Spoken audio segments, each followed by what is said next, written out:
4 ਬੰਦੇ ਮਾਰਨੇ ਮਾਰ ਦਿਆਂਗੇ, ਕਿਹੜਾ ਮਸਲਾ ਹੈਗਾ ਵਾ। ਓਏ ਆ ਸੀਸੀਡੀ ਦਾ ਨਾਮ ਸਾਡੇ ਸਾਹਮਣੇ ਨਾ ਲਿਆ ਕਰੋ, ਇਹ ਅਸੀਂ ਅਮਰੀਕਾ 'ਚ ਬੈਠੇ ਆ, ਸਾਨੂੰ ਹੱਥ ਨਹੀਂ ਲਾ ਸਕਦਾ ਕੋਈ।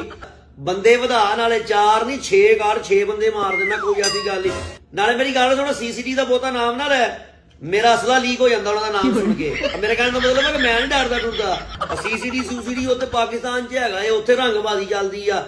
ਕੋਈ ਕਬਜ਼ਾ ਕੁਬਜ਼ਾ ਕਰਾਉਣਾ ਉਹ ਵੀ ਦੱਸ ਤੂੰ, ਕੋਈ ਐਸੀ ਗੱਲ ਨਹੀਂ ਹੈਗੀ। ਕਿਹੜਾ ਸੀਸੀਡੀ? ਅਸੀਂ ਕਿਸੇ ਸੀਸੀਡੀ ਨੂੰ ਨਹੀਂ ਮੰਨਦੇ ਭਾਈ, ਸਿੱਧੀ ਜਿਹੜੀ ਗੱਲ ਹੈ। ਉਹ ਯਾਰ ਪਿਛਲੀ ਵਾਰੀ ਹੋ ਗਿਆ ਸੀ, ਐਤਕੀ ਕੋਈ ਨਹੀਂ 2 ਐਕਸਟਰਾ ਮਾਰ ਦਿਆਂਗੇ, ਕਿਹੜਾ ਮਸਲਾ ਹੈਗਾ। ਸਾਨੂੰ ਹੱਥ ਨਹੀਂ ਲਾ ਸਕਦਾ ਕੋਈ ਭਾਈ, ਅਮਰੀਕਾ ਹੈਗਾ ਜੇ। ਮੈਂ ਇਸ ਟਾਈਮ ਸੀਸੀਡੀ ਲਾਹੌਰ ਦਫ਼ਤਰ ਹੈਗਾ ਜੀ, ਮੈਨੂੰ ਅਮਰੀਕਾ ਤੋਂ ਫੜ ਕੇ ਸੀਸੀਡੀ ਵਾਲੇ ਲੈ ਆਏ ਨੇ ਜੀ।